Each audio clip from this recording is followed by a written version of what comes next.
अभी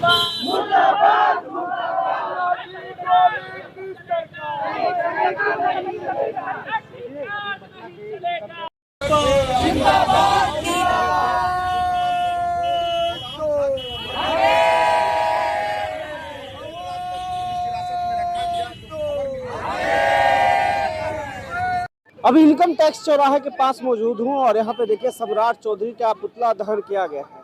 पुतला दहन करने का मुख्य कारण है कि कल जो बिहार के राजधानी पटना में छात्रों का आंदोलन था और उस आंदोलन में बर्बरतापूर्वक कई छात्रों पे लाठीचार्ज की गई और कई छात्र घायल हुए। उससे क्रोशित होकर मुख्यमंत्री सम्राट चौधरी का पुतला दहन किए हैं और उन्होंने कहा कि जब तक न्याय सुनिश्चित नहीं होगी जब तक हमारी मांग सुन नहीं ली जाती है सरकार के द्वारा, तब तक हम लोग ऐसे ही उनका पुतला दहन करते रहेंगे। और जो अनशन चल रहा है पटना के गर्दनी बाग में, वो अनशन ऐसे ही चलता रहेगा। आइए बात कराते हैं कि क्या कुछ उन्होंने बोला। पुतला दहन कर दिया सम्राट चौधरी का, क्या कारण? आपने देखा कि कितना क्रूर दमन कल हुआ है और विद्यार्थियों का जो आंदोलन था वो आंदोलन बहुत ही शांतिपूर्ण आंदोलन था और उस आंदोलन पर दमन करना यह सरकार की बर्बरता का एक सूचक है। विद्यार्थी मुख्यमंत्री से मिलने की मांग कर रहे थे। विद्यार्थी लंबे दिनों से गर्दनीबाग में आंदोलनरत है। हमारे साथी अमन और जानवी अभी भी अनशन पर बैठे हुए हैं। सरकार उनकी मांगों को मानने के बजाय उन पर लाठियां चलवा रही है। यह लाठीचार्ज और गोली चलवाना यह कहीं से भी लोकतंत्र के अंदर में जायज नहीं है और यह अपने आप में एक बहुत ही जोरदार प्रतिरोध होगा। कल इसके खिलाफ में पूरे राज्य के अंदर में काला दिवस मनाया जाएगा। कल युवाओं पे लाठी चली, जम के लाठी चली, कई लोग घायल। हमारे साथी भाग्य भारती और गौतम आनंद दोनों घायल हैं और पीएमसीएच में भर्ती हैं। जिस तरीके से जानलेवा हमला किया गया है वह कहीं से भी बर्दाश्त नहीं किया जाएगा। लड़ाई लड़ेंगे।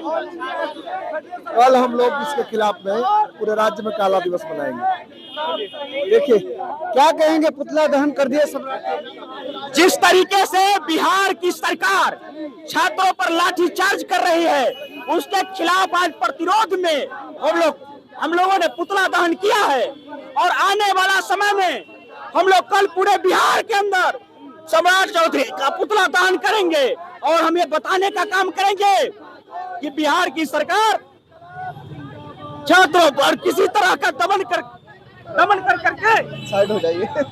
छात्रों पर किसी भी प्रकार के दमन करके बिहार की गद्दी पर चैन की नींद नहीं सो सकती है। और अगर इस तरीके की दमन अगर बदस्तूर इसी तरीके से जारी रहा तो सम्राट चौधरी को बिहार से भागने का मौका नहीं मिलेगा। इसके विधायक और सांसद क्षेत्र में जहां भी मिलेंगे उनको मुंह की खानी पड़ेगी, उनको क्षेत्र में जो है जवाब दिया जाएगा। लाठी भी चली कई छात्रों पे, लाठी चली है। पुलिस थाना के अंदर छात्रों के साथ बदसलूकी किया है, छात्रों को डिटेन किया है और परेशान किया है, पानी तक नहीं पीने दिया है। ये क्या बिहार के अंदर अंग्रेजी हुकूमत चल रहा है?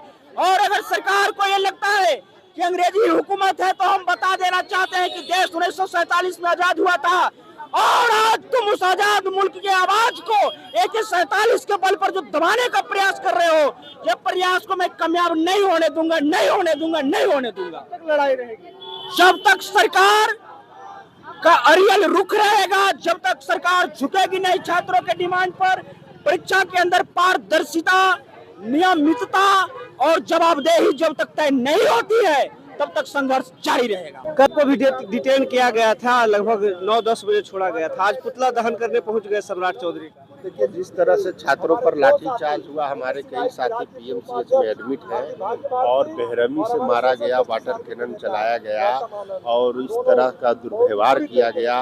जो अनशनकारी छात्र जो जानवी थी और अमन थे उन पर भी लाठीचार्ज किया। तो ये तमाम जो मुद्दे हैं इसके खिलाफ हम सभी लोग हैं। आज पुतला दहन तमाम साथियों के द्वारा किया गया है।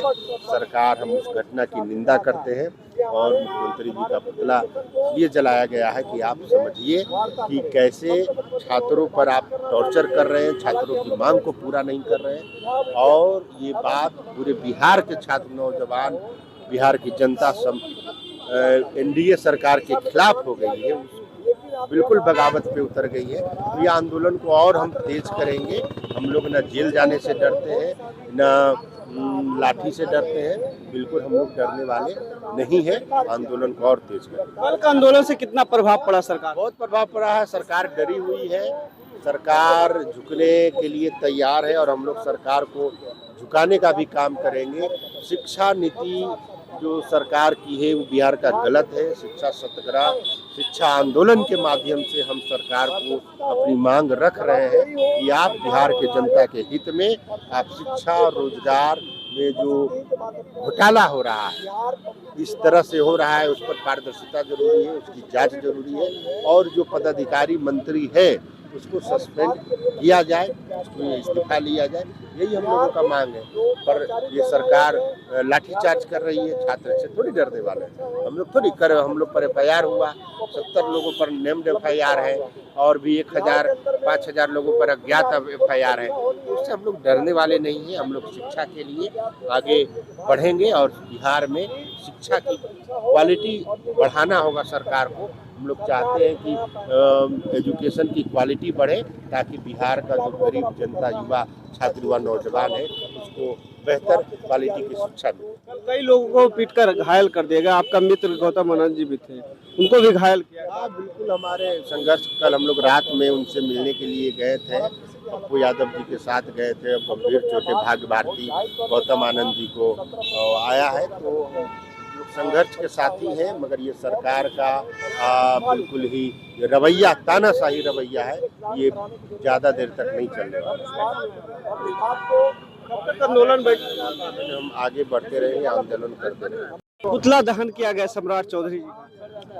पुतला दहन तो एक लोकतांत्रिक प्रक्रिया है, लेकिन असली दहन तब होगा जब इस सरकार को हम लोग उखाड़ करके फेंक देंगे।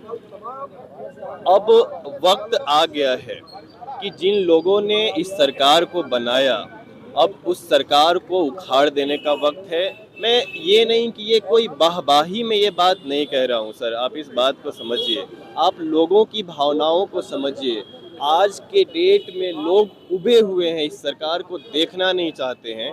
वैसे भी ये जो सरकार है ना, ये चुनी हुई सरकार नहीं है, ये चीटिंग चीफ मिनिस्टर हैं।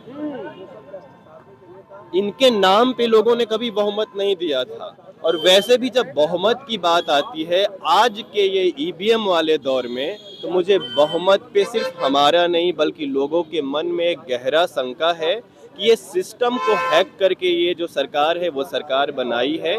तो आने वाले दिनों में अब इस EVM के जरिए चुनाव नहीं होगा। हम लोगों को इस बात का भी प्रण लेना होगा और जिस दिन EVM के साथ चुनाव नहीं होगी, अपने आप ये सरकार उखड़ करके। आपके मित्र गौतम जी थे, उन पे लाठी चार्ज हुई, माथा फटा, के मिले जाकर? अरे सर, मिलने की बात तो छोड़ दीजिए, जिस वक्त उनका सर फटा था वो सब अपनी आंखों से हम देख पा रहे थे। जैसे ही हम अपने साथियों को बुलाते कि देखिए ऐसी घटना हुई है, तब तक गौतम भैया को हमारी नज़रों से दूर पलक झपकते के साथ गायब कर दिया गया। इसलिए क्योंकि अगर वो खून दिखेगा तो पब्लिक में आक्रोश होगा और भीड़ जो है आक्रोशित और हो सकती है। इस डर से तुरंत उनको गायब कर दिया गया। हालांकि फिर हम लोग PMCH में गए, तब उनको बहुत गंभीर चोट आई हुई थी, पर डॉक्टर की निगरानी में चीज़ें अंडर कंट्रोल थी। भाग्य भारती से भी हमने मिला। इसी बीच हम देख पा रहे थे कि जो बच्ची थी जानवी रॉय, पटना यूनिवर्सिटी की जो हमारी बहन है, वो 1 सप्ताह से भूखी थी। बावजूद उसके जिस तरीके से प्रशासन ने अमानवीय व्यवहार किया, बर्बरता पूर्वक जो है उसको घसीट करके ले जाया जा रहा था, ये सब अपनी आंखों से देखे हैं सर। तो इस बार का जो आंदोलन हुआ है ना, वो निजी तौर पे मुझे अंदर से झकझोर दिया है। मेरे पास वो एग्जैक्ट वर्ड नहीं है, मैं शब्दों में नहीं एक्सप्लेन कर सकता। इस तरह के दौर हमने कल देखा है सर अपनी आंखों से। कब तक ऐसे आंदोलन करिएगा आप? क्या सर? कब तक आंदोलन चलेगी ऐसे? जाहिर सी बात है कि जब तक शरीर में जान है और तब तक कि इस सरकार को उखाड़ करके फेंक न दे, तब तक ये लड़ाई जारी रहेगी। सरकार उखाड़ने की लड़ाई है? क्यों नहीं उखाड़ेंगे? लोगों को, बहुत लोग कहते हैं कि छात्र राजनीति करने लगते हैं, क्यों ना करें राजनीति? जब ये सरकार हमारे साथ राजनीति कर रही है तो हम क्यों ना करें, हम क्यों ना इस सरकार को उखाड़ फेंकें? तो हम उखाड़ फेंकने का प्रण ले रहे हैं।